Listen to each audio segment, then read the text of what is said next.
நீங்க online business பண்றவங்களா? Social media மட்டுமே depend பண்ணிட்டு இருக்கீங்களா? மிஸ்டேக் உங்களுது இல்ல. சோசியல் மீடியா மட்டுமே டிபெண்ட் பண்ணியிருந்தா, உங்களுடைய குரோத் கொஸ்டின் மார்க் தான். பிகாஸ் சோசியல் மீடியால ரீச் ஆக டைம் இருக்கும். சோசியல் மீடியா அல்கோரிதம் கண்ட்ரோல் பண்ணும். அப்ப இதுக்கு சொல்யூஷன் என்ன? இதுக்கு இருக்கிற ஒரு சிம்பிள் சொல்யூஷன், உங்க பிசினஸ்க்கு ஒரு ஓன் வெப்சைட் இருந்தா கஸ்டமரால ஈஸியா உங்கள ட்ரஸ்ட் பண்ண முடியும்.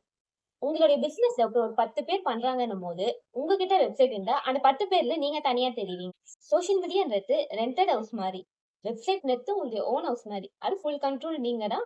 ஆர்டர், பேமெண்ட் ப்ராசஸ் எல்லாமே அந்த ஒரு வெப்சைட்லயே கண்ட்ரோல் ஆகத்தால, உங்களுக்கு ஈஸியா இருக்கும். கஸ்டமரால ஈஸியா ஆக்சஸ் பண்ண முடியும். சோசியல் மீடியா வியூஸ் கொண்டு வரலாம். ஆனா, வெப்சைட் தான் அத கஸ்டமரா கன்வெர்ட் பண்ணும். உங்க பிசினஸ டெவலப் பண்ணணும்ட்டு சீரியஸா இருக்கீங்களா? ஃபாஸ்ட்டா குரோ ஆகணும்னு நெனைக்கிறீங்களா? அப்ப சோசியல் மீடியா மட்டும் பத்தாது. Website must. Social media plus website தான் உங்களுக்கு பெஸ்ட் காம்போ. சோ உங்க பிசினஸோட குரோத் அண்ட் டெவலப்மென்ட்க்கு வெப்சைட் முக்கியம் நெனச்சீங்கன்னா, மறக்காம எனக்கு டிஎம் பண்ணுங்க.